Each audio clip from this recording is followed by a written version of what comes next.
Então, meus amigos, voltando ao nosso estudo sobre a eficácia das normas constitucionais. Me conta uma coisa, da aula passada para cá, você revisou a matéria? Que silêncio é esse? Você não está assistindo esse vídeo aqui sem ter revisado o outro vídeo não, hein? Ah, tá bom, tô fazendo mau juízo. Já comecei mal o vídeo, fazendo mau juízo de vocês, né? Foi mau juízo? Desculpa, mas se por acaso você não revisou, não faça mais isso. A gente fez um combinado na primeira aula, é assim, ó, aula dada, aula estudada, a matéria é cumulativa, não deixa ficar aquele volume de coisa para depois você revisar, porque depois vai ser muito difícil de você se manter atualizado e de ter qualidade, tá bom? Eu sou dessas que me imito na vida de vocês, né? Pois é, no vídeo passado, nós iniciamos a parte da eficácia das normas constitucionais conforme José Afonso da Silva. E aí eu disse a você assim que há vários autores que trabalham com esse assunto, mas que carro-chefe nas provas, inclusive às vezes até vem enumerado no edital, é José Afonso da Silva. Lógico que não vem com o nome dele, né? Às vezes até vem, mas normalmente vem assim: eficácia das normas constitucionais, 2 pontos, plena, contida, limitada, ou plena, contida, limitada, programática, e é a classificação desse autor.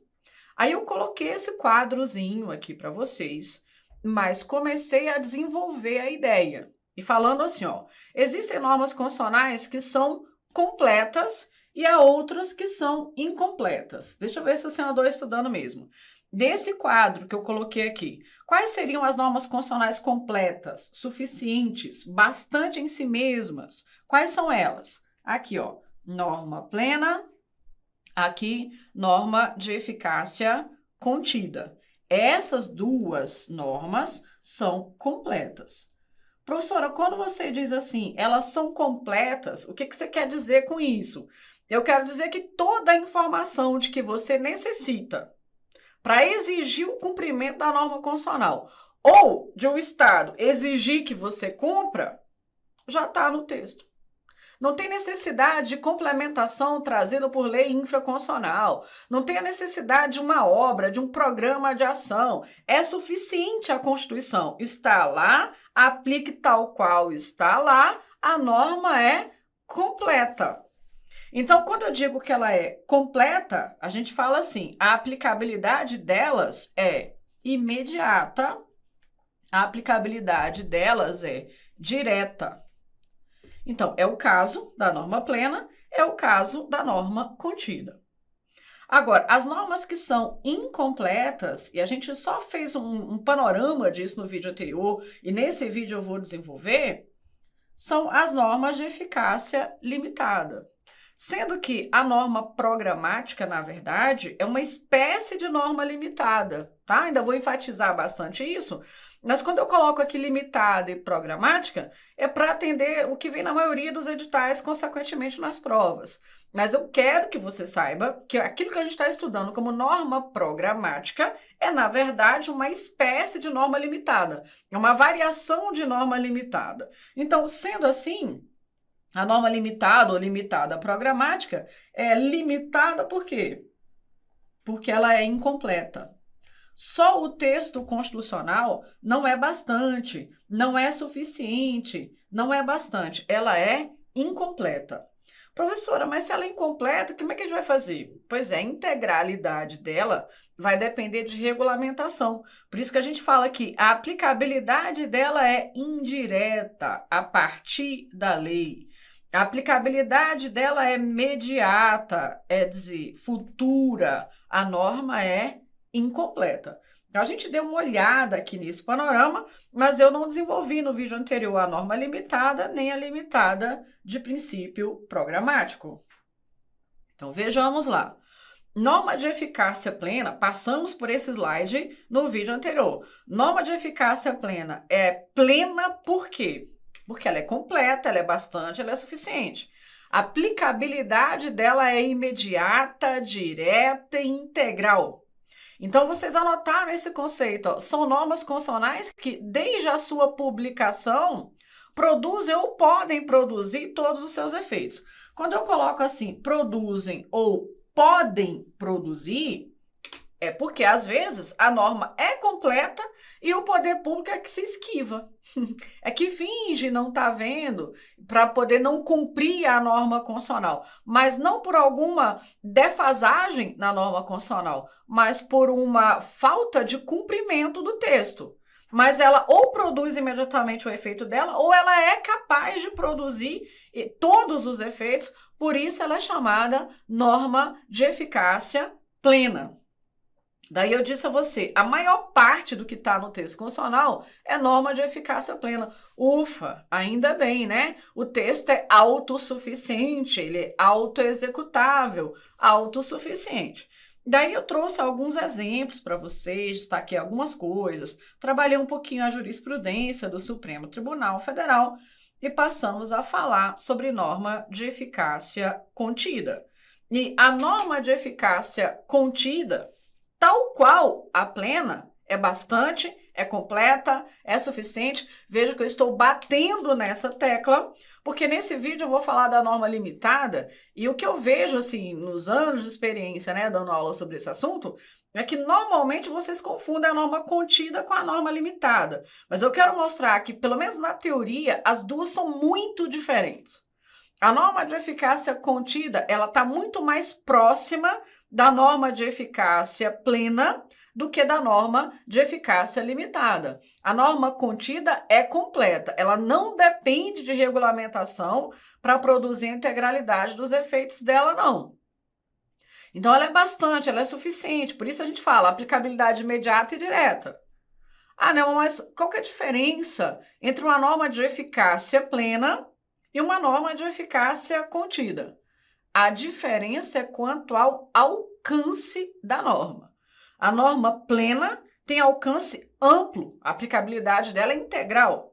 A norma de eficácia contida pode ter o seu alcance contido, pode ter o seu alcance diminuído, alcance contido por uma lei infraconstitucional. Quando eu falo lei infraconstitucional aqui, pode ser uma lei ordinária, pode ser uma lei complementar, enfim, por uma lei infraconstitucional, ou pode ter o alcance diminuído pela própria Constituição.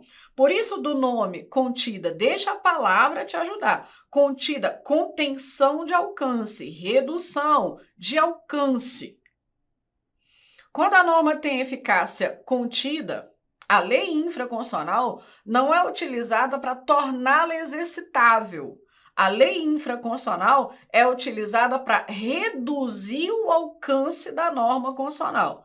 Aí eu usei esse primeiro exemplo do artigo 5º, inciso 13 da Constituição. Falei para vocês que esse é o exemplo que mais cai na prova, é o campeão disparado das provas. Espero que você tenha guardado. É livre o exercício de qualquer trabalho, ofício ou profissão, atendidas as qualificações profissionais que a lei estabelecer. Destaquei a reserva legal, expliquei o que é reserva legal. Bom, muito bem. Então, neste caso, a gente concluiu assim. Nós temos o direito de liberdade profissional. O exercício dessa liberdade profissional não está condicionado a nenhuma lei regulamentadora. Agora, o dia que vem a regulamentação dessa liberdade profissional, a lei faz o quê? É restringir a liberdade. Aí eu usei exemplos com vocês, né, de quando não tinha uma lei regulamentando a profissão de advogado, e eu falei que o rábula, né, aquele que tinha grande conhecimento jurídico, mas que não era advogado, podia exercer papel de advogado. Falei que o prático podia trabalhar como dentista, lembra? Até que, então, surgiu a lei regulamentando as profissões, e agora a pessoa tem que se adequar às exigências da lei. Desse modo, a lei não surgiu para tornar a liberdade profissional exercitável. A lei surgiu para restringir o alcance dessa liberdade. Se agora, para eu ser advogada, além de ter a formação em direito, eu tenho que estar inscrita na OAB, e para estar inscrita na OAB, eu tenho que ser submetida a uma avaliação, então, para isso, eu tenho que me adequar a todas essas exigências. O que acontece? A lei restringe a liberdade profissional. Então, a lei aqui, a reserva legal aqui, assume o papel de diminuir a norma constitucional. Beleza? Ok? Ok, beleza.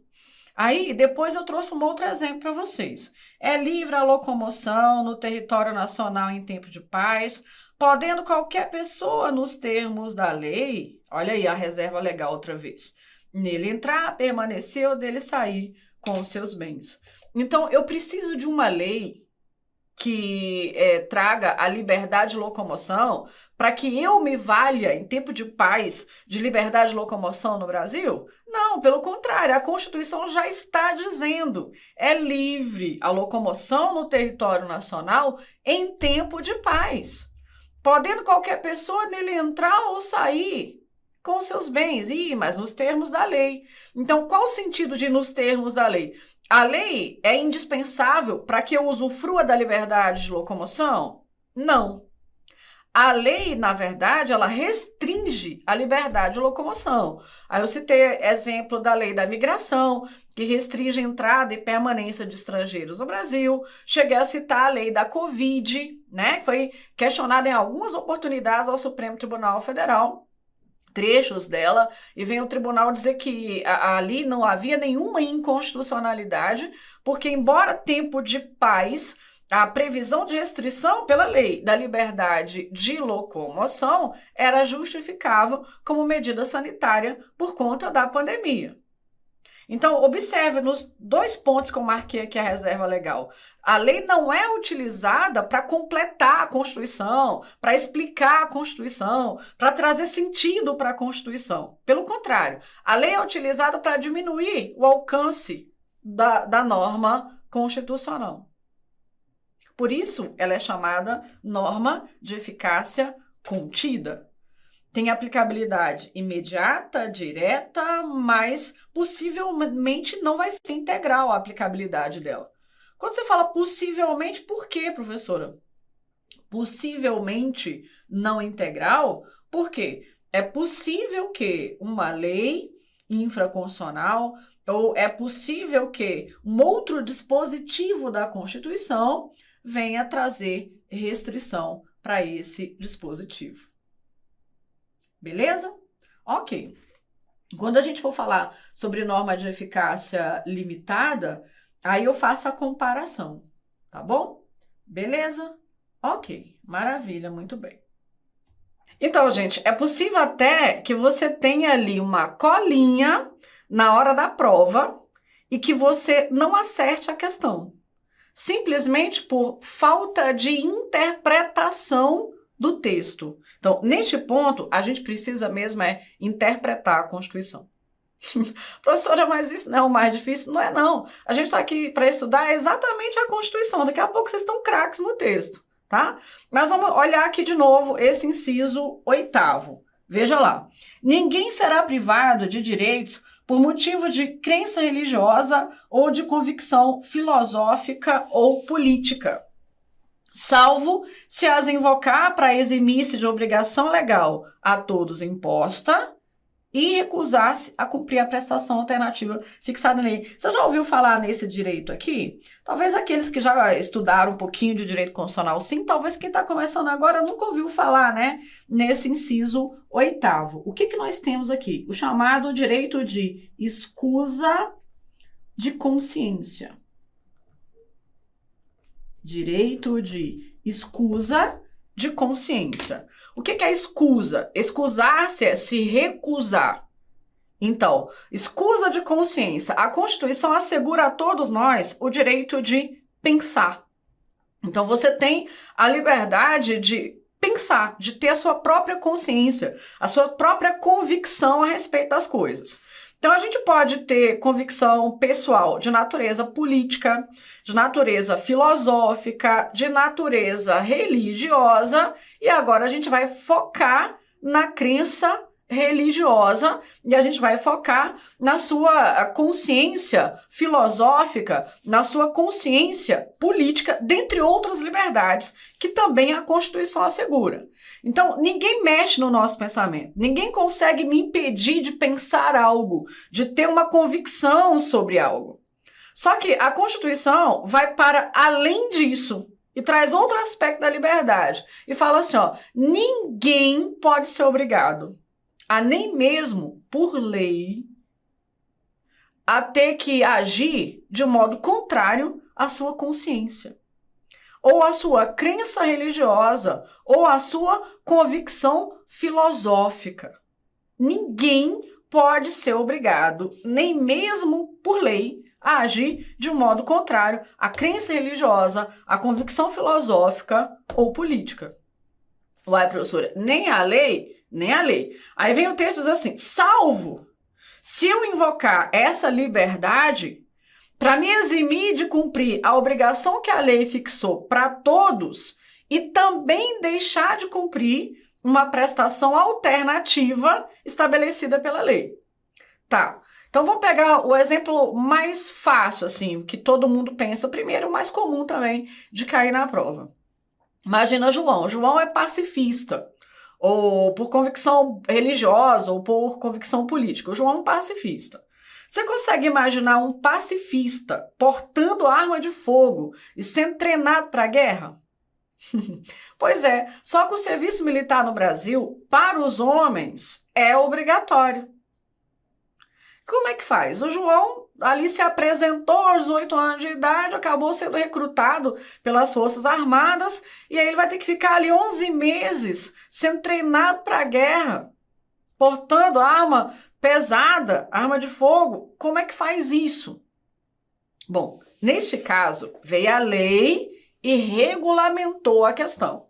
E disse, olha, em tempo de paz, o João pode alegar escusa de consciência para deixar de cumprir aquela obrigação.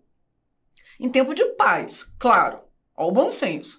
Porque numa situação de guerra, não vai o espertinho do João chegar e falar assim, eu sou religioso, não posso ir para a guerra não, me converti agora, né?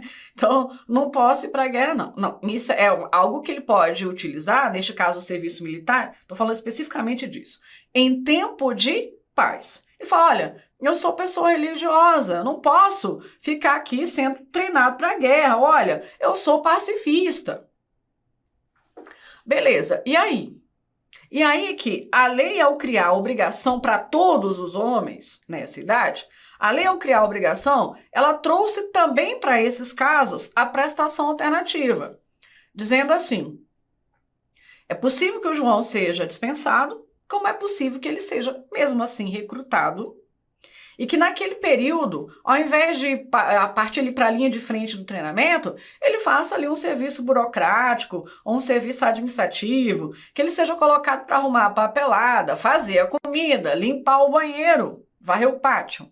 Fala, não, João, não, esse serviço aí não faço de jeito nenhum. Ah, é? Mas por que não faz esse serviço? Não, é chato. Ah, tá. Então, a lei criou a obrigação para todo mundo.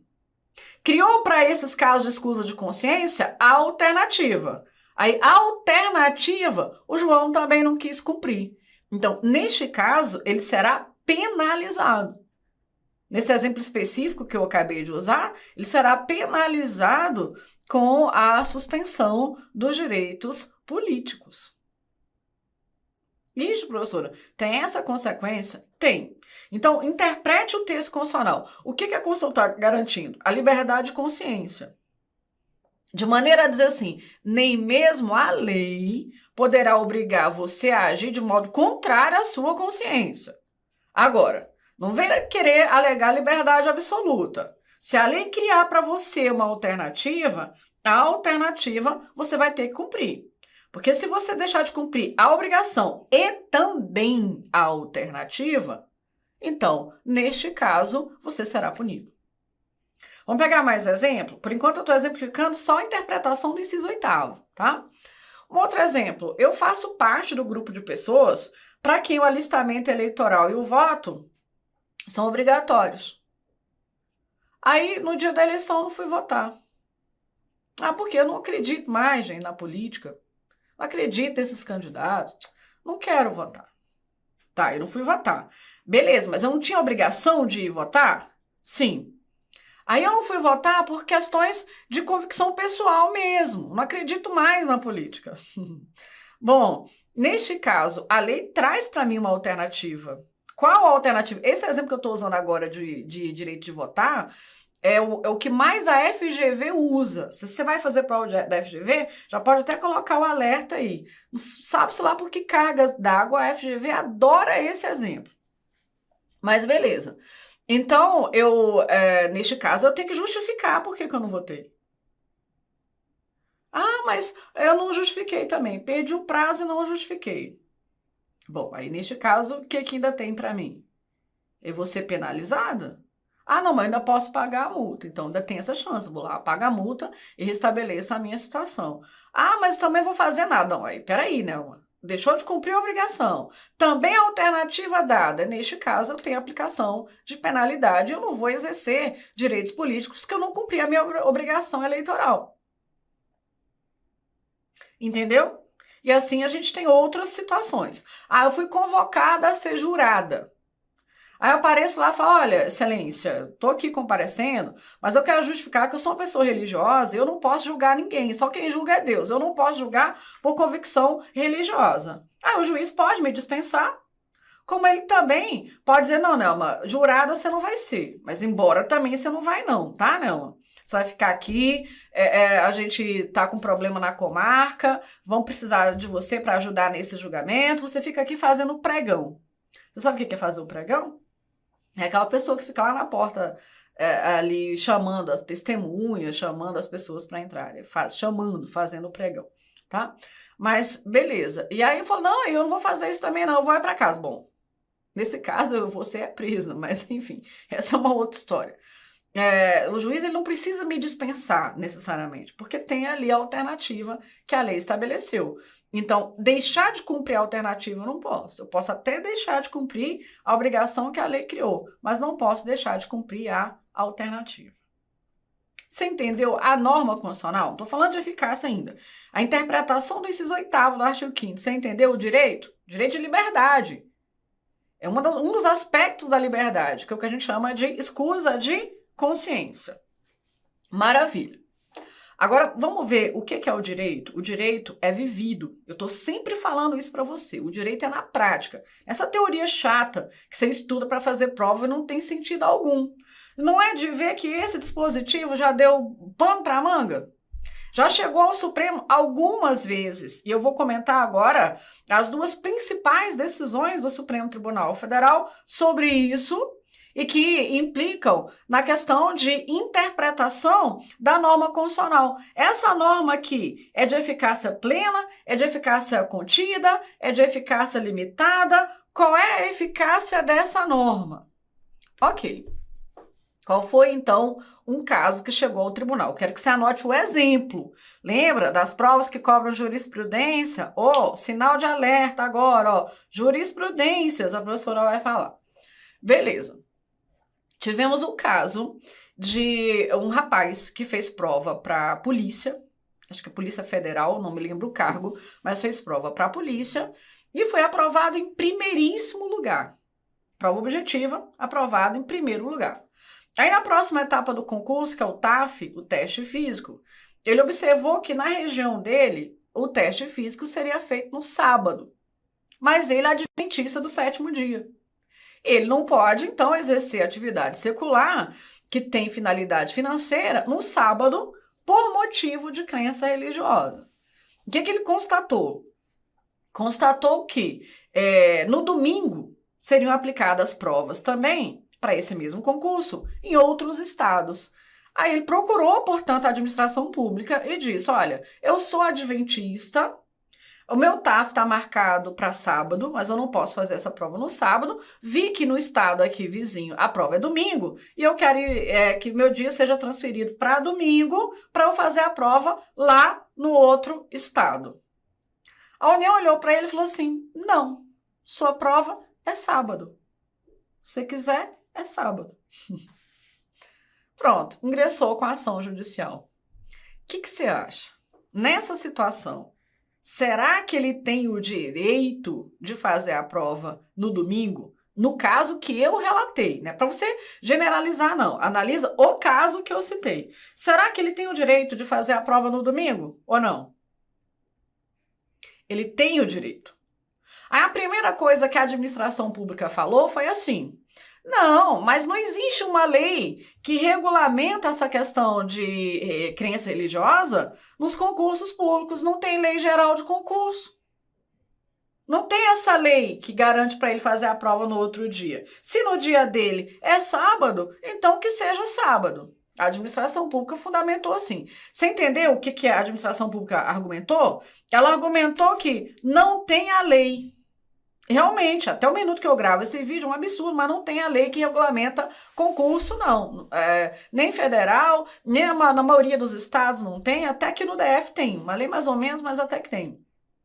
Mas o âmbito da União não tem, na maioria dos estados também não tem. Ele está dizendo, ó, não tem a lei, então ele não tem direito de fazer a prova no outro dia.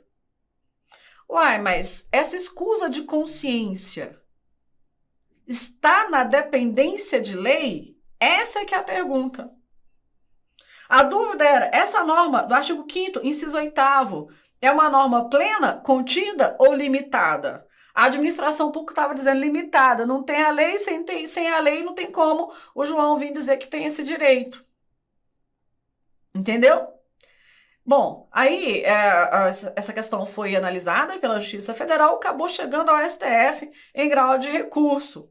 O Supremo reconheceu a repercussão geral da matéria. Toda vez que vocês me ouvirem falar essa expressão, STF reconheceu a repercussão geral da matéria. Isso significa que a tese formulada pelo STF naquele julgamento vincula todos os demais juízes e tribunais espalhados afora. De maneira que todos os outros juízes, quando pegarem situação semelhante, vão ter que adotar o mesmo posicionamento do Supremo Tribunal Federal. Então, neste caso, chegou o recurso, vou repetir, o STF reconheceu a repercussão geral da matéria. E quando julgou, falou, olha, essa é uma norma de eficácia contida. Essa norma não é limitada. A escusa de consciência não depende de regulamentação. Basta a Constituição, é suficiente a Constituição, o texto constitucional a garantir a liberdade é um texto completo. Ele não tem dependência de regulamentação, não. O dia que tiver a lei trazendo a regulamentação, colocando os critérios, a lei só vai restringir esse alcance. Igual eu te falei sobre a questão militar, que tem lei que regulamenta, a questão do júri tem lei que regulamenta, a questão da votação tem lei que regulamenta, e neste caso aqui do concurso não tem lei que regulamenta. Mas o tribunal disse, não existe dependência dessa lei. O dia que tiver a lei não terá a finalidade de tornar a norma constitucional exercitável. A lei terá a finalidade de restringir o alcance dessa liberdade. Então, garantiu, manteve decisão da Justiça Federal e garantiu que ele pudesse realmente ter feito a prova no domingo. Ah, professora, então entendi, professora. Olha, cuidado para você não anotar coisa que eu não falei. Ah, a professora Nelma falou que agora, se eu for adventista, eu faço a prova o dia que eu quiser. Falei nada disso. O que o Supremo decidiu foi o seguinte, que no caso dos concursos, cabe sim à administração pública dar aplicabilidade imediata à norma constitucional que prevê a escusa de consciência, independente ou não de ter lei. Agora, para que isso aqui seja garantido, é preciso observar algumas coisas. A primeira coisa, tem que garantir a isonomia entre os candidatos. E não pode onerar os cofres públicos. Então, as condições que o tribunal entendeu para esse caso específico de fazer prova que não seja sábado. Garantir a isonomia entre os candidatos e não pode onerar a administração pública. No caso do rapaz, o que a gente viu? Já tinha prova no domingo? Já. Em vários pontos do Brasil, já ia ter mesmo prova domingo. Então, não está ferindo isonomia. Quem é que está pagando as despesas dele, do estado dele para o outro estado para ele fazer a prova? Ele mesmo. Então, ele não está onerando em nada os cofres públicos. De maneira que, neste caso, obedecidos os requisitos colocados ali pelo Supremo Tribunal Federal, a partir de uma razoabilidade, foi reconhecido o direito dele. Para o religioso, a gente tem adventista do sétimo dia que guarda sábado. A gente tem judeu que guarda sábado, né? Dentre outras religiões, mas essas são as mais expoentes em termos numéricos, né? Então, reconheça-se a liberdade garantida pelo texto constitucional, a escusa de consciência. Deu para você entender? Anotou? Tá. Não vou nem dizer tomara que caia na sua prova, porque já vai cair mesmo, tá bom? Outra decisão do Supremo Tribunal Federal, segunda jurisprudência. Talvez você acompanhou melhor esse caso. Ixi, vamos falar de vacina. Ah, não, professora, não vim falar nesse assunto que eu fico com raiva. Então, duas coisas chegaram ao Supremo Tribunal Federal. É vacinação da Covid e a questão dos pais que não queriam vacinar os seus filhos. Aí já não tem nada a ver mais com vacina de Covid. São aquelas vacinas do Plano Nacional de Imunização. Os pais religiosos, por convicção realmente pessoal religiosa, entenderam que não iriam vacinar os filhos, crianças, as vacinas do Plano Nacional de Imunização. Porque eles entendiam que vacinar o menino iria fazer alteração genética nas crianças, que é contrária à obra divina, questão de crença. E aí, eles foram denunciados ao Conselho Tutelar. Aí se apresentaram, realmente falaram que os meninos não tinham sido vacinados ainda, e que não foi um desleixo deles, um descaso deles. Eles não vacinaram coincidentemente como uma forma de cuidado deles, eles alegando a escusa da consciência. Eles disseram, somos religiosos, nem mesmo a lei poderá nos obrigar a agir de modo contrário à nossa convicção. Então, nós não vamos vacinar os nossos meninos, nós cuidamos bem das nossas crianças, mas nós não vamos vacinar por questão religiosa. Tudo bem. O Supremo olhou e falou assim, nada disso. A escusa de consciência, você pode alegar para si mesmo. Você não pode querer usar de um direito que é seu, mas que gera consequência num terceiro. Então, a escusa de consciência vale para mim. Mas no caso específico, a gente está falando de direito de terceiro. Quando a gente fala de vacinação das crianças, nós estamos falando de vida e saúde das crianças. E não do próprio pai ou da própria mãe que está se recusando a tomar a vacina. É da criança. Então o tribunal afastou, falou assim, não se fala de escusa de consciência neste caso. Segundo motivo, são incapazes, né? São crianças, e os meninos devem ser vacinados. Foi dada a ordem para que os pais fizessem a vacinação, sob pena das consequências previstas no Estatuto da Criança e do Adolescente para o pai que não exerce o dever de cuidado com seus filhos, sendo um dos cuidados que o pai tem que ter com os filhos quando crianças é a vacinação. Essa foi a decisão do STF. Professora, mas e por que não pode a escusa de consciência, então, na vacinação da Covid, professora? Aqui no meu estado, por exemplo, para eu poder tomar posse em cargo público, eu tenho que mostrar que eu fui vacinada a Covid e eu não quero vacinar. Então, esse caso chegou também ao Supremo. Você viu? São duas questões da vacina. Vacina do Plano Nacional de Imunização e a vacina da Covid. Agora é adulto. Estou falando de adulto. Tudo bem. Você tomou vacina ou não? Faz só assim ou assim. Mas não fala no chat para não dar guerra. Vai só respondendo para mim aqui. Você tomou, não tomou? Para quem não tomou, por que você não tomou a vacina? Ok, aí tem várias pessoas desenvolvendo as suas convicções sobre isso. A lei da Covid, neste ponto que prevê a vacinação obrigatória, foi questionada ao Supremo Tribunal Federal.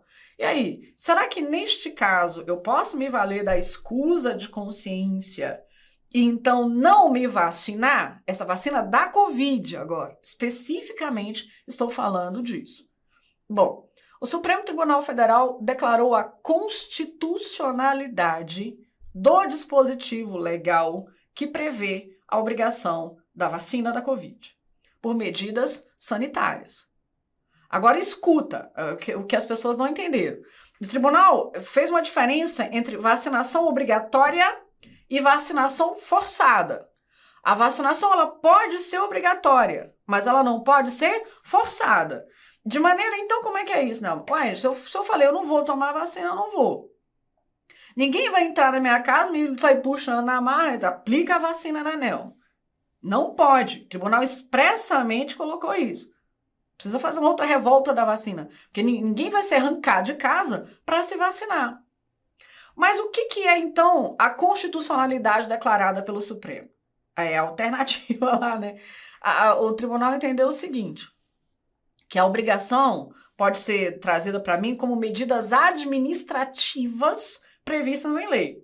Então, seria possível, desde que previsto em lei, aqui no meu estado, no meu município, exigir que eu apresente comprovante de vacinação para eu poder tomar posse no cargo público. Em alguns lugares nós temos essa exigência. Inclusive, é uma matéria que agora em que eu estou gravando o vídeo, dá um problema muito grande com o concurso do Tribunal de Contas, né? Por causa disso. Porque o tribunal só não vamos dar posse se não apresentar comprovante de vacinação. Ixi.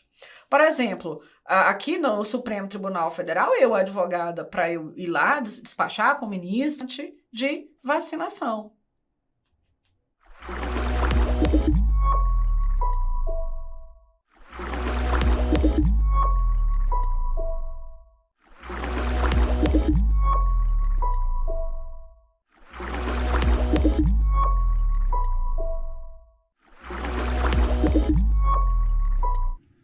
Então, eu, por exemplo, que sou advogada, para eu ingressar no Supremo Tribunal Federal e despachar com o ministro, por exemplo, ou para eu poder, então, participar lá de uma sessão, eu preciso apresentar comprovante de vacinação. Mas, professora, e se você não apresentar, eu não vou poder ir lá exercer advocacia. Eita, professora, no Supremo ainda está tendo atendimento virtual? Alguns ministros estão atendendo virtualmente, outros não.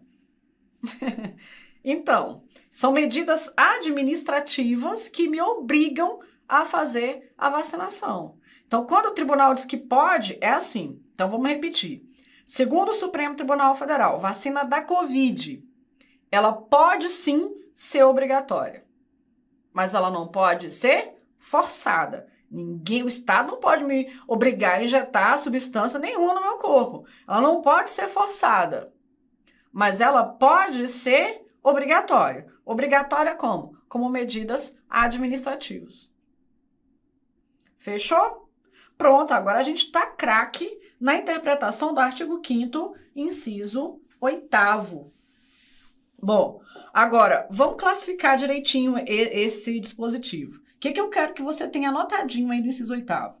Essa escusa de consciência para você usufruir dela, isso aqui não depende de regulamentação. Não precisa ter uma lei trazendo para aquele caso específico seu, como eu citei, por exemplo, concurso, não precisa ter uma lei criando a prestação alternativa. Se só tiver obrigação estabelecida por lei e a lei não tiver criada a prestação alternativa, exerça imediatamente a sua liberdade. Você não depende da lei. A lei é para criar a alternativa. E quando ela cria a alternativa, ela restringe a sua liberdade. A alternativa é restrição do direito. Como eu citei o jovem lá no serviço militar, né? E eu disse assim, não necessariamente ele será dispensado. Ele pode ser recrutado e fazer um serviço administrativo, foi a alternativa. Então, ele não tem a dispensa completa. A alternativa restringe o direito. A norma é de eficácia contida. Entendeu? Agora, eu preciso da lei para exercer a liberdade? Não. A lei restringe a liberdade. Ela restringe o direito. Essa norma não é limitada, essa norma é de eficácia contida. Tranquilo? Maravilha, muito bem. Ok. Bom, outro aspecto aqui para você considerar. E esse artigo 5º, inciso 22, classifica para mim, essa norma é plena ou essa norma é contida? Artigo 5º, inciso 22. Gente, isso aqui de vez em quando cai na prova, mas o concurso, assim, já é antiga essa prova. Mas assim, que eu me lembro que deu o que falar, foi prova para analista do Supremo Tribunal Federal. Foi Sebrasp. E veio exatamente com esse dispositivo. É garantido o direito de propriedade. Só colocou isso lá. Ponto. Igual tá aqui. Eficácia da norma. Plena, contida, limitada? Qual a eficácia dessa norma? Estou escutando nada. Então, essa norma é garantido o direito de propriedade? É uma norma de eficácia contida. Uai, professora, é norma de eficácia contida. É. Estou com dúvida, professora. Aceitei que você falou, mas estou com dúvida. Pois é. O que é a norma contida? Aquela que tem sentido completo, né? Aplicabilidade imediata e direta. Cujo alcance pode não ser integral, cujo alcance pode ser diminuído por uma lei infraconstitucional ou pela própria Constituição. Luz de alerta acendeu? Então, aqui, para esse tipo de questão, você precisa ter mais conhecimento do texto constitucional. Tem que estar mais treinado. A questão é mais difícil. Quando tem a reserva legal, que foi o caso aqui desse exemplo, fica mais difícil de você, fica mais fácil, melhor dizendo, você identificar que a norma é contida, porque você tem aqui uma lei infraconstitucional trazendo a restrição. Agora, e aqui que não tem reserva legal? Tá vendo como você tem que desfazer o senso comum? Eu tenho certeza que tem gente aí do outro lado assistindo esse vídeo que aprendeu que a norma contida é aquela que tem reserva legal. Nem toda norma contida tem reserva legal. Essas expressões na forma da lei, fixada em lei, por meio de lei, conforme a lei, segundo a lei, isso é reserva legal. Nem toda norma contida tem reserva legal, porque a contenção nem sempre vem da lei infraconstitucional. A contenção pode vir da própria Constituição, que é o caso desse exemplo que eu separei propositalmente para trabalhar com vocês. Então, vem o texto constitucional e fala, ó, é garantido o direito de propriedade. Como que eu interpreto isso? A propriedade aqui, seja ela qual for, propriedade de bem móvel, imóvel, corpóreo, incorpóreo, toda a propriedade está garantida pela Constituição. O grande propósito disso aqui é que o Estado não põe as mãos na sua propriedade. Então, vem o texto, assegura um direito individual, é garantido o direito de propriedade. Aí você fica todo animado. Pois é, esse é o inciso 22. Aí basta você descer os olhos um pouquinho para o inciso 23, que você já vai perceber que a coisa não é bem assim. É garantido o direito de propriedade, inciso 22. Aí vem o 23 e fala assim, a propriedade atenderá, olha lá, a sua função social.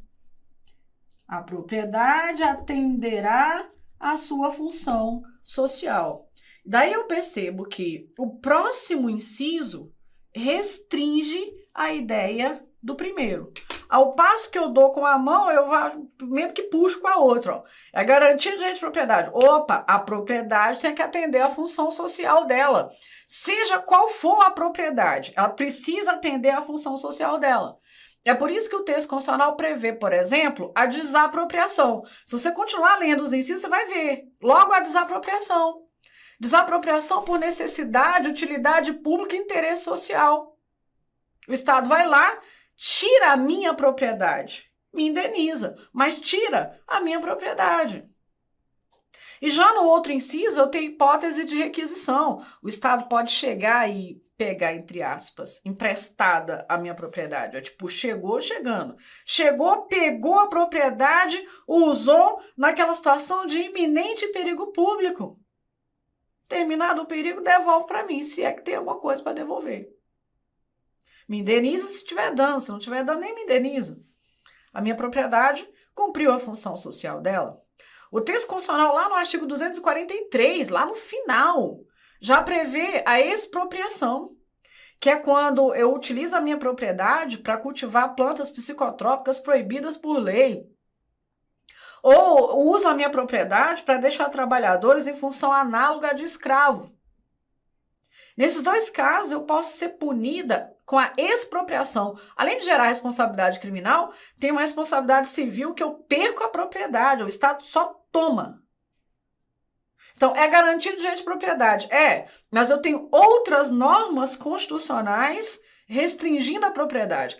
Outras normas constitucionais autorizando o Estado a colocar as mãos na minha propriedade sem que eu tenha autorizado.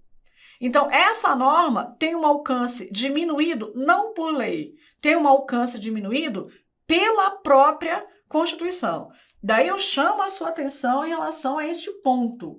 Na norma de eficácia limitada, a restrição não vem necessariamente da lei infraconstitucional. Nem toda norma limitada tem reserva legal. A norma limitada pode sofrer restrição trazida pela própria Constituição. Insisto nisso, para de estudar por macete do tipo, reserva legal, norma contida. Não é assim. Às vezes não tem reserva legal e a norma é contida. Ai, professora, mas para eu saber disso aí, só de ler na prova eu não vou saber. Não, não vai saber. É por isso que ele vai pegar qualquer exemplo de qualquer tópico do edital que ele cobrou. Então, por exemplo, ele cobrou o artigo 5º. Se ele cobra a eficácia das normas e cobra o artigo 5º, ele pode perguntar isso aqui, perfeitamente o direito de propriedade, porque fica entendido que eu deveria saber dos outros dispositivos. Então, talvez agora que você está começando a estudar, que você não estudou as outras coisas da Constituição, você ainda está na teoria, você pode dizer assim, ai meu Deus, como é que eu ia saber dessas outras coisas? Mas ao tempo que a gente vai desenvolvendo a matéria aqui, vocês vão também aprendendo mais da Constituição e fazendo esses links. Então, neste momento, o que é que eu quero que esteja anotado aí no seu caderno? Que a norma contida pode sofrer restrição de alcance, ora pela lei infraconstitucional, ora pela própria Constituição. Estamos juntos? Que depois eu uso mais exemplos. Mas até aqui estamos juntos? Então tá bom.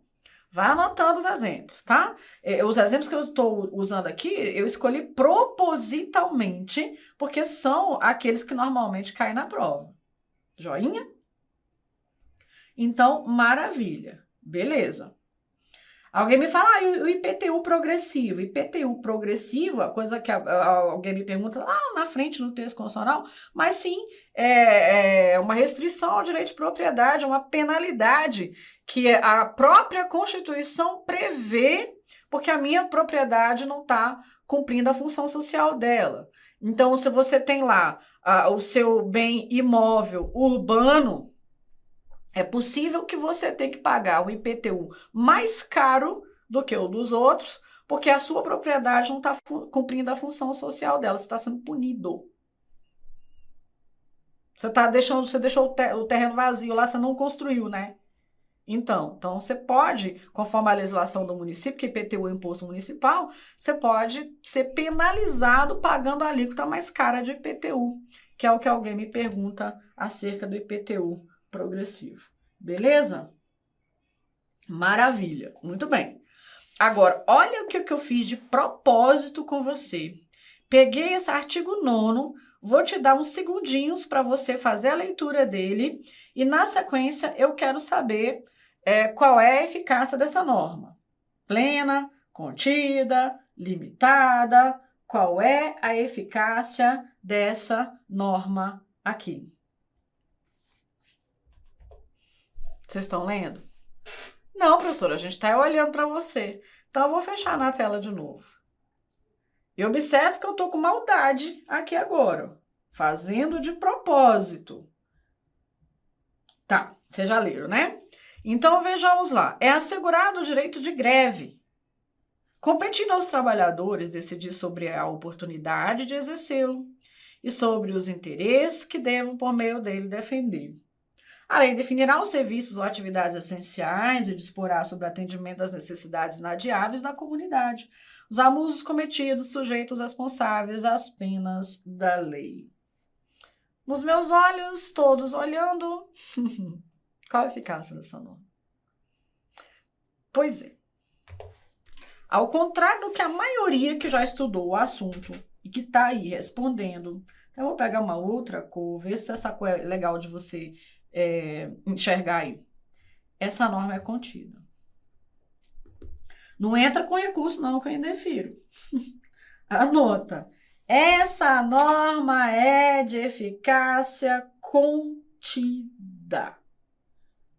Não, professora, agora eu não aceito de jeito nenhum. Pois eu vou entrar com recurso, que eu já estudei, professora, noutra aula, na concorrência, que essa norma é limitada. Eu acho que nem na concorrência você não estudou o que é limitada, não. Professora, tá no PDF, professora. Tá nada? Tá também não. Professora, mas eu já vi uma aula sua. Não, viu não? Professora, agora você não tem como argumentar. O STF, você esqueceu, não? O STF já disse que isso aí é norma de eficácia limitada. Falou nada. Essa norma é contida. E lembra que eu falei que eu estava fazendo de propósito? Olha o rancor, não guarda esse rancor, que é pecado. Cuidado. É porque alguns de vocês que já estudaram, e que tenho certeza de que se eu tivesse aí ouvindo o que você falou, você respondeu limitada, não respondeu? Fala a verdade se você respondeu. Porque a maioria de vocês, quando estuda isso aqui, estuda rapidinho, só estuda conceito das coisas, tuc.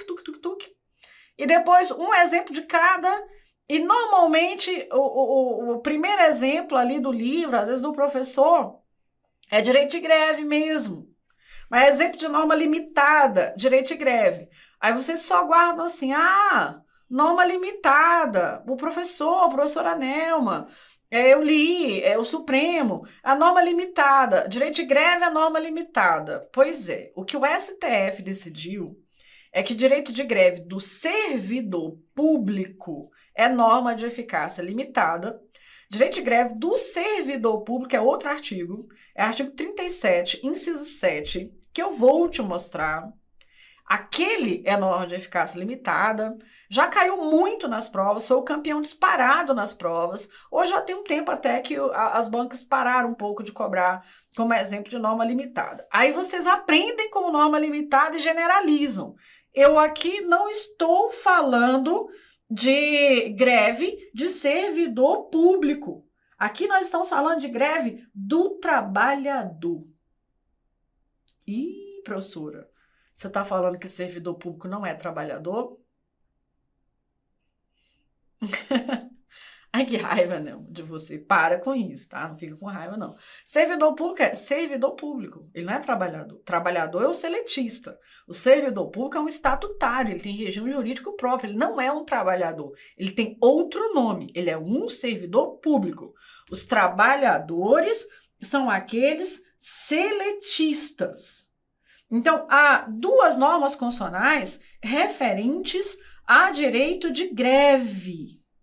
Direito de greve do servidor é uma coisa, do trabalhador é outra, tá? Mas aprendi com a minha professora que a norma é limitada. Sim, a professora com certeza falou que o direito de greve do servidor é norma limitada.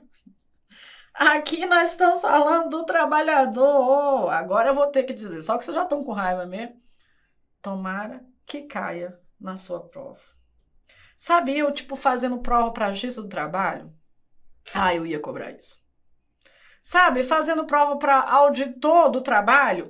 Mas eu ia cobrar isso, gente. Pois tomara que caia na sua prova, tá? Tem diferença. Agora que eu já fiz essa maldade toda, vamos juntos aqui, vamos fazer a nossa interpretação. Vocês vão entender. Olha só, é assegurado o direito de greve. Olha o tempo presente do verbo. É assegurado, agora é assegurado o direito de greve. Competindo aos trabalhadores decidir sobre a oportunidade de exercê-lo e sobre os interesses que devam, por meio dele, defender. Então, a Constituição está dizendo assim, olha, desde que ela foi promulgada, gente, vocês, os trabalhadores, vocês têm direito de greve. Cabe a vocês decidir a oportunidade que vocês vão fazer a greve. Quer dizer, em que momento vocês vão fazer a greve? Vocês vão decidir o momento e vocês vão decidir por que motivo resolveram deflagrar uma greve. Pronto, essa norma constitucional é completa. A aplicabilidade dessa norma constitucional aqui é imediata, é uma norma completa. A aplicabilidade dela é direta. Ai, professora, mas por que não é plena, então? Aí, tá vendo como o texto constitucional você tem que interpretar como um conjunto? Porque o parágrafo 1º já fala que os serviços essenciais não podem ser interrompidos na totalidade. Ó. A lei definirá os serviços ou atividades essenciais e disporá sobre o atendimento das necessidades inadiáveis da comunidade. Então, você tem direito de greve? Tem. Mas a lei vai dizer quais são os serviços essenciais, eles não podem ser interrompidos na totalidade. Então, você não pode parar 100% do transporte público. A lei vai dizer o percentual que tem que ficar funcionando, em quanto tempo você tem que avisar da greve à população, tá? Ó, o parágrafo 2º, os abusos cometidos sujeitam os responsáveis às penas da lei. Então, olha, você tem direito de greve, mas se você abusar, você vai ser punido. É isso que está dizendo o texto da Constituição Federal. Então, embora a norma constitucional seja de aplicabilidade imediata e direta, o alcance dela poderá ser diminuído. E, neste caso, a própria Constituição está diminuindo o alcance ao prever penalidade. A própria Constituição cria a reserva legal para dizer que a lei vai definir os serviços essenciais e esses serviços não vão poder ser interrompidos na totalidade. Então, o alcance dessa norma sofreu restrição. Essa norma tem eficácia contida. Entendeu? Ou ainda está muito rancoroso? Então, eu vou só adiantar aqui, porque eu sei que ainda tem gente, tenho certeza que tem gente até agora inconformado, ó. O que talvez algum dia na vida você ouviu falar, leu e se confundiu agora, foi com o artigo 37, inciso 7. O artigo 37, ele fala do servidor público, é outra coisa. Artigo 9º fala sobre o trabalhador. Artigo 37 fala sobre o servidor público. Agora a gente já está falando diferente, ó. O direito de greve será exercido nos termos e nos limites definidos por lei específica. Olha a diferença. Olha o tempo futuro do verbo. O direito de greve será, no futuro, exercido como? Nos termos da lei. Então, a lei vai regulamentar, a lei vai desenvolver o direito. A lei vai desenvolver a norma constitucional. Então, a lei que vai dizer, você, servidor público, em que situação que você pode fazer a greve, como que é a sua greve, você tem dependência da lei, não é igual. Olha a diferença dos pontos. Para o servidor público, o direito de greve será exercido nos termos da lei. Para o trabalhador, que é o que a gente estava estudando, para o trabalhador é assegurado agora o direito de greve, cabendo ao trabalhador decidir quando ele vai fazer a greve e por que motivo. Servidor público, opa, servidor diferente. Para o servidor criar direito de greve, sim, com dependência da lei. Será exercido nos termos da lei, com dependência da lei. É tudo greve, mas são duas normas com sentidos diferentes, com classificações diferentes. Então, de agora para frente, aprenda isso. Não é só para dizer, direito de greve é norma limitada. Direito de greve de quem? Porque o direito de greve do trabalhador é contida, do servidor é limitada. Vocês entenderam? Por que essa norma é contida? Porque, embora seja de aplicabilidade imediata e direta, há a restrição. Tá bom? Professora, como é que cai na prova? Desse jeito. Ou ele coloca aqui o artigo 9º, ou ele coloca o inciso 7 do artigo 37, para você ler e você interpretar. Isso aqui vale para o trabalhador, isso aqui vale para o servidor público. Entendido ou disfarçando há meia hora já? Fala, professor, eu estou disfarçando desde a hora que eu iniciei esse vídeo. Para com isso, tá bom? Então, até aqui, norma plena, norma contida, tudo certo? Mais ou menos. Acho que mais ou menos, né? Mas já demos alguns passos. Agora vamos falar um pouquinho sobre a norma de eficácia limitada, que aí a gente vai usando mais exemplo e a gente vai comparando, tá? Norma de eficácia limitada. Por que ela é chamada limitada? Então, veja lá, a aplicabilidade dela, registra, tá? Mesmo que eu já tenha falado milhares de vezes, anota de novo. A aplicabilidade dela é imediata. Professor, o que é algo imediato? É o contrário de imediato. Imediato é agora. Imediato é futuro. A aplicabilidade é imediata, a aplicabilidade é indireta. Por quê, professor? Porque essa é uma norma constitucional incompleta. Só o texto da Constituição não será suficiente. A norma é incompleta. Então, ela tem dependência de lei, ela depende de regulamentação para produzir a integralidade dos efeitos. Depende de regulamentação. Que regulamentação é essa, professora? É regulamentação infraconstitucional. É regulamentação que vem de uma lei ordinária, ou que vem de uma lei complementar, ou que poderia ser uma medida provisória, mas é uma regulamentação infraconstitucional. A norma é incompleta. Então, coloca um conceito, ó, é aquela que não produz, desde logo, todos os seus efeitos. E precisa ser complementada pelo legislador ordinário. Por isso, ela tem aplicabilidade imediata, porque ela não consegue produzir, desde logo, todos os seus efeitos.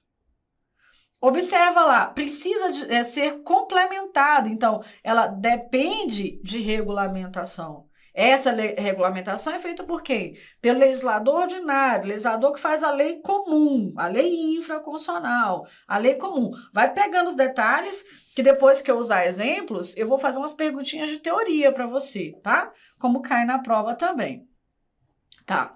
Então, é uma norma incompleta, insuficiente. O texto constitucional não é bastante para isso. Essa norma de eficácia limitada, amigos, ela pode ser assim dividida. Ó. Você pode achar na prova apenas como norma limitada, e em muitas provas vocês acham assim, mas vocês podem achar também com uma subdivisão.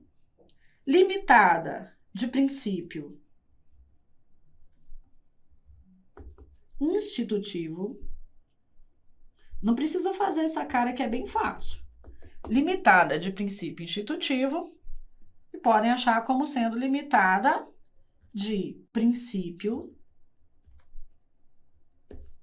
programático.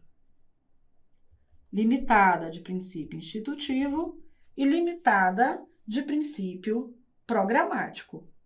Tá.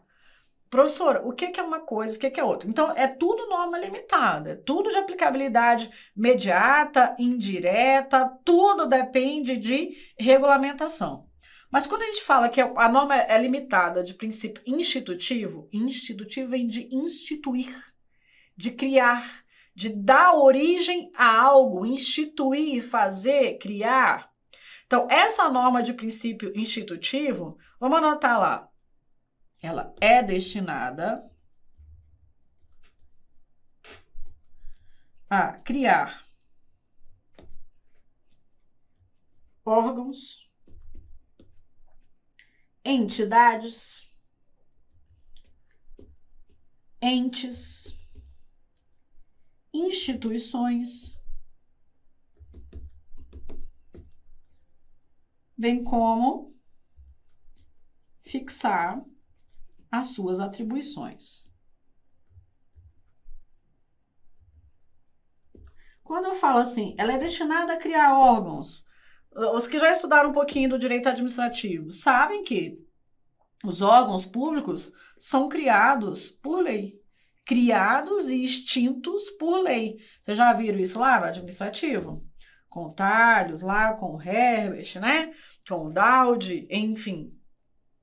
Então, às vezes, a Constituição cria essa reserva legal e fala, ó, órgãos públicos só podem ser criados e só podem ser extintos por lei. Então, para que exista um órgão público, precisa ter uma lei dando origem a ele. Então, existe a dependência da lei, por exemplo. Ou mesmo criação de uma entidade da administração pública, uma autarquia. A autarquia é também criada por lei. Ou criação de entes federativos. Aí já é a Constituição que fala. Então, lá no artigo 18, a gente tem o processo de criação de novos estados. Então, é possível, por exemplo, criar a Bahia do Sul, de novos municípios. A criação de novos estados se dá por lei complementar. De novos municípios por lei ordinária estadual, atendidos outros requisitos estabelecidos pela Constituição. Mas o fato é, para eu criar um outro ente federativo, eu preciso de uma lei complementar, no caso dos estados, ou de uma lei ordinária, no caso dos municípios. Depende de lei. Regulamentação de instituições. Então, o Ministério Público é uma instituição do Estado. É regulamentado por lei complementar. A Defensoria Pública, regulamentada por lei complementar. A Advocacia Pública, regulamentada por lei complementar. A Constituição só cria normas gerais sobre as coisas e reserva à lei complementar o detalhamento. Fixar a atribuição. Por exemplo, a Constituição Federal não fala qual é a competência da Justiça Militar. Fala que a competência da Justiça Militar será definida por lei. Você lê o texto constitucional, você não sabe para que serve a Justiça Militar.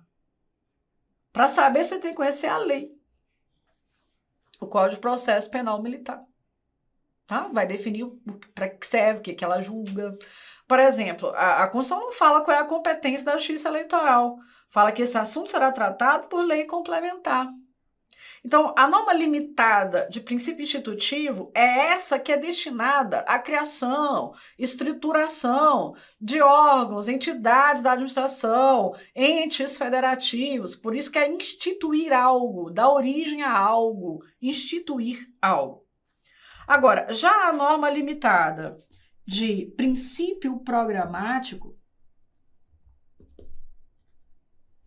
ela está destinada ao legislador comum. Ela exige a criação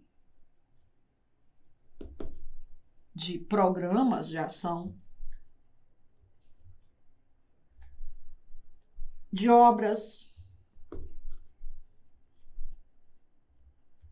de políticas públicas que possam ali desenvolver a norma constitucional. Então, tem a dependência de lei? Tem, precisa de uma regulamentação. Mas vai além dessa regulamentação. Então, você tem no texto constitucional uma expectativa sobre algo. E aquilo será desenvolvido pelo legislador comum, pelo legislador ordinário, pelo legislador comum. A Constituição é incompleta, ela só cria uma expectativa. E a lei é que desenvolve, ao fixar um programa de ação, uma política pública, uma obra.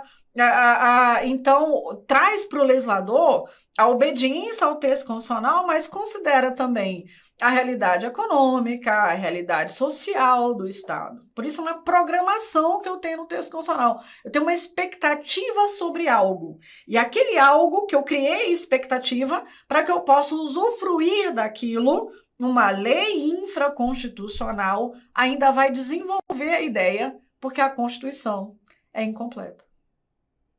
Vixe. Fica mais simples com os exemplos, tá? Aqui a gente trabalhou primeiro a teoria, nós vamos pegar agora uma sequência de exemplos. Olha o artigo 33. Seria bom vocês anotarem todos esses exemplos, tá? Façam print, anote. Como eu falei, quando eu separo os exemplos, eu já penso naquilo que mais cai na prova.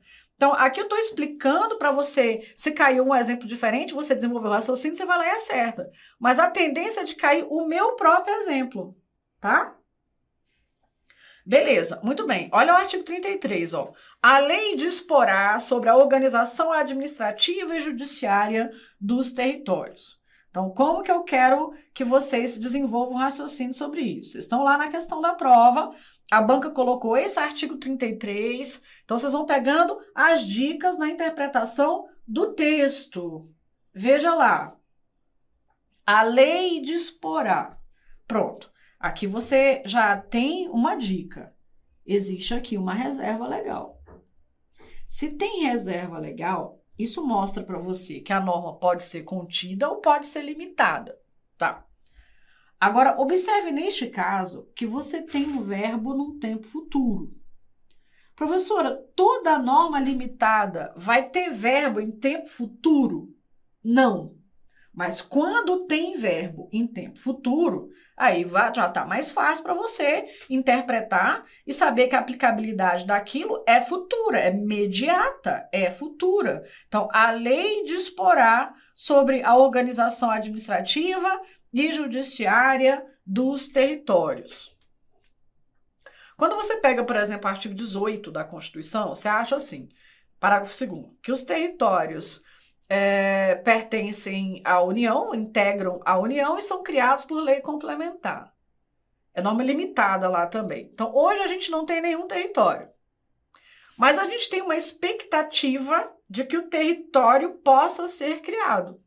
Hoje não tem, mas é possível criar. Por exemplo, seria possível transformar Fernando de Noronha de novo em território. Então, eu transformaria Fernando de Noronha num território mediante lei complementar. Agora, vamos supor que então existe o território de Fernando de Noronha. Como que vai ser a organização administrativa desse território? A organização judiciária desse território? A lei vai dizer como que é. Eu não faço a menor ideia. Transformei o Amapá de novo em território. Mas como é que vai funcionar de agora para frente? Qual a estrutura de organização administrativa, de organização judiciária? Como é que vai ficar o Ministério Público ali? Como é que vai ficar a parte de tributação? Como é que vai ficar? Não sei. A lei vai dizer. Observe que, neste caso, a Constituição diz: territórios são criados por lei complementar. Artigo 18, parágrafo 2º, norma limitada. A lei vai organizar o território depois de criado. Ok, norma limitada também. A aplicabilidade dela é futura, a lei é que vai dizer, a Constituição só criou a expectativa sobre algo. Então, essa norma constitucional é incompleta. Enquanto não tiver a tal lei, eu não vou saber como é que vai ser organizado o território. Eu tenho dependência dessa lei. Norma de eficácia limitada. E como ela é destinada a estruturar internamente um território, ela é de eficácia limitada, de princípio institutivo. Organizando o território internamente, limitada, de princípio institutivo. Joinha? Bom, veja o artigo 88. A lei disporá sobre a criação e extinção de ministérios e órgãos da administração pública. Veja lá. A lei disporá. Olha a reserva legal. Pronto, já deu uma boa dica aqui. Quando ele coloca esse tipo de exemplo na prova, é muito fácil, porque você vê que tem reserva legal, o verbo é futuro, então verbo futuro com dependência de lei, norma limitada. A lei disporá sobre a criação e extinção de ministérios e órgãos da administração pública. Então, o ministério, para ser criado ou para ser extinto, precisa de lei. Para criar ou extinguir órgão, precisa de lei. Beleza? Artigo 91, parágrafo 2º. Ó. A lei regulará, ó, o verbo futuro, a organização e o funcionamento do Conselho de Defesa Nacional. Me lembro do Conselho de Defesa Nacional, quando o ex-presidente da República falou que ia convocar o Conselho de Defesa Nacional, aí as pessoas ficaram com medo, meu Deus, e agora? Na verdade, o presidente tinha errado, né? Ele disse que ia convocar o Conselho de Governo e chamou de Conselho de Defesa Nacional, ele se equivocou na redação. Mas o fato é de que o Conselho de Defesa Nacional, artigo 91, É um órgão de aconselhamento do presidente da República acerca de temas relacionados à defesa do Estado brasileiro, à soberania nacional, à defesa do Estado brasileiro. Um órgão que a gente vai estudar com detalhes quando formos falar de poder executivo. Mas a lei é que vai regulamentar o funcionamento desse órgão, a organização dele, o funcionamento dele, porque a Constituição fala da finalidade dele, fala da composição dele, mas não fala sobre o funcionamento, quantos dias da semana, como que é a organização do trabalho. Então a lei vai dizer. Daí eu tenho que consultar o texto da lei para saber como que é essa estrutura do Conselho de Defesa Nacional, quando é que eles se reúnem, o que eles fazem. A Constituição não trata disso, ela é incompleta nesse sentido. Quem desenvolve a ideia completa da Constituição é a lei infraconstitucional. Então você tem aqui 3 exemplos de normas de eficácia limitada. E nesses 3 casos, eu tenho norma limitada de princípio institutivo. Por quê? Porque ou estou definindo a estrutura interna de um órgão, ou eu estou criando, ou eu estou extinguindo esse órgão, o território é uma autarquia, gente. Ou estou organizando ali o território, e aquilo que eu coloquei, a norma limitada de princípio institutivo, ela tem essa finalidade de instituir algo.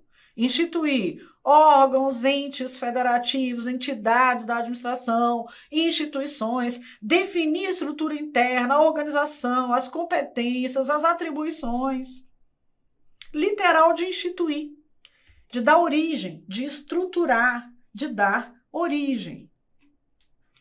Agora, é que a norma limitada, ela pode ser também de princípio programático, ou pode ser chamada de norma de eficácia programática.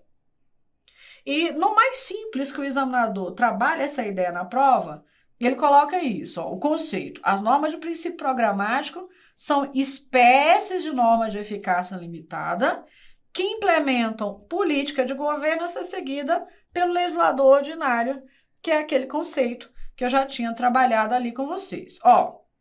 Artigo 7º da Constituição, que prescreve direitos trabalhistas, tem ali norma plena, tem norma contida, mas ele está recheado de normas de eficácia limitada. Limitada de princípio programático. Observe, o artigo 7º, inciso 11 da Constituição. É direito dos trabalhadores urbanos e rurais, diz o caput do artigo, participação nos lucros ou resultados, desvinculado da remuneração e, excepcionalmente, participação na gestão da empresa, conforme definido em lei.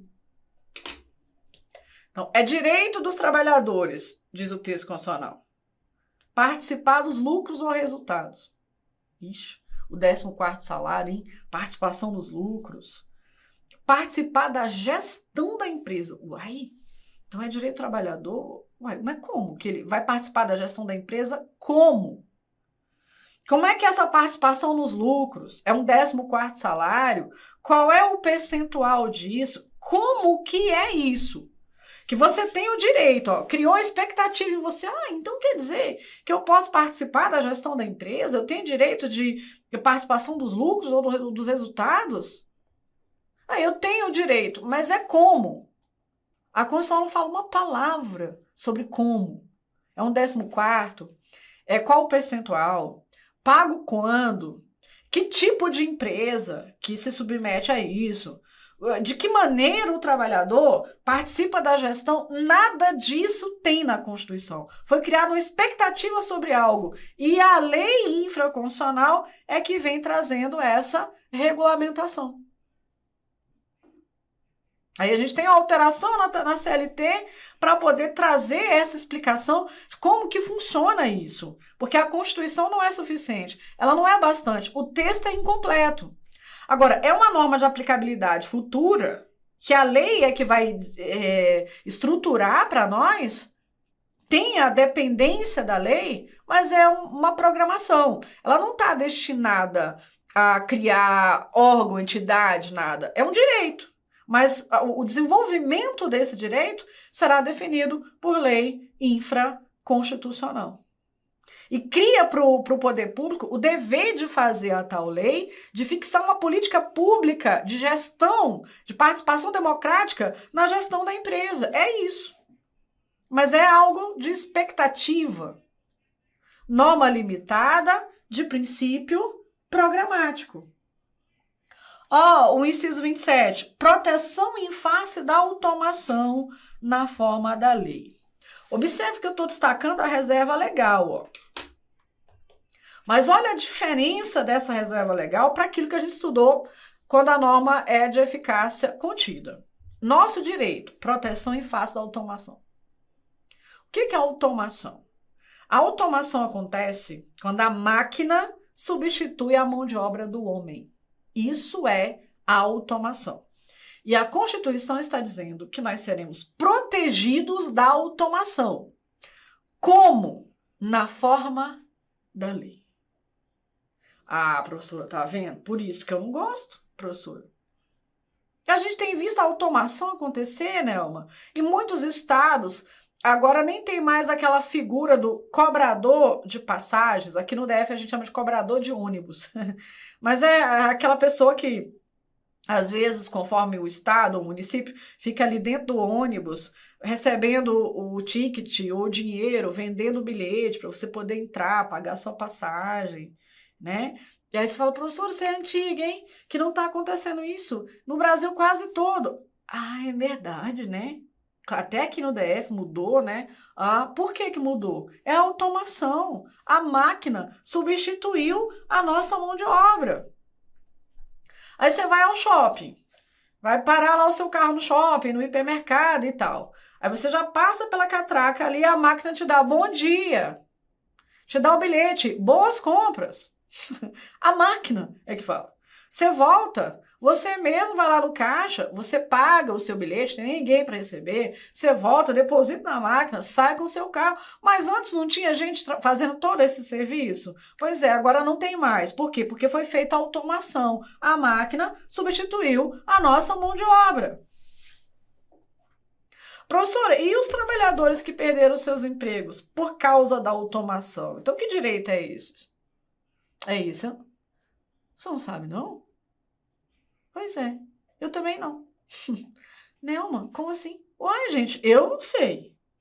Porque a Constituição criou essa expectativa desde 88.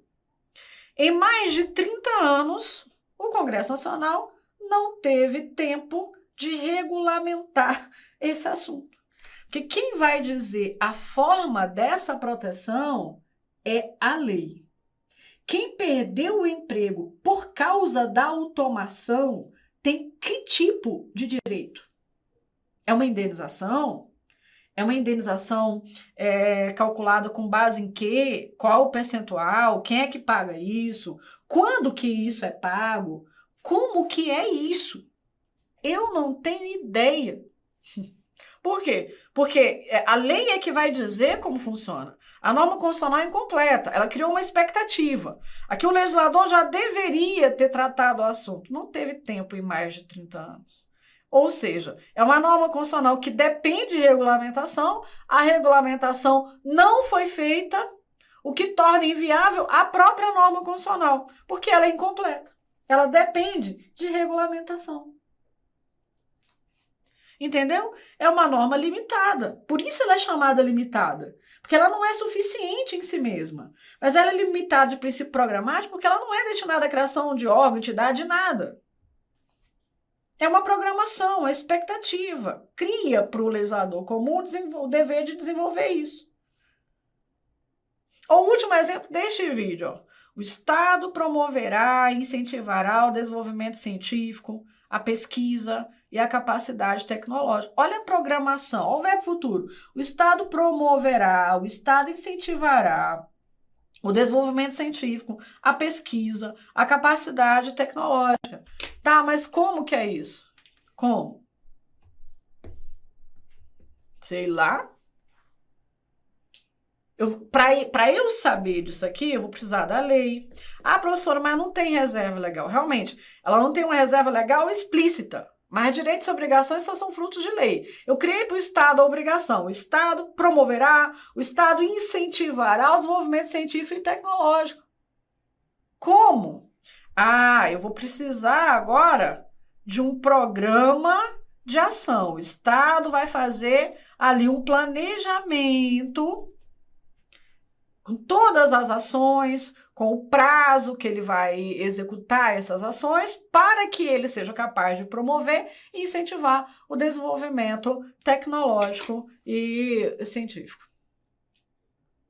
Eu tenho no texto constitucional uma obrigação para o Estado que cria para mim uma expectativa. Agora, eu preciso de algo mais para saber de que maneira eu vou usufruir desse avanço tecnológico nas pesquisas científicas. Eu preciso que o Estado faça a programação, o planejamento em relação a isso aqui. A norma é incompleta, ela é insuficiente, ela é limitada de princípio programático. Tá bom? Beleza? Ok, beleza. Muito bem. Então é isso, gente. Esse vídeo aqui a gente vai fechar neste ponto. Mas no próximo vídeo ainda vou falar sobre eficácia de normas. Aí vou misturar, vou trazer incisos diferentes, de artigos diferentes, para a gente poder aplicar a teoria. E ainda vou falar sobre algumas decisões do Supremo sobre norma programática e entendimento doutrinário sobre essas normas programáticas. Tipo, tem muita coisa ainda, tá bom? Mas até o próximo vídeo.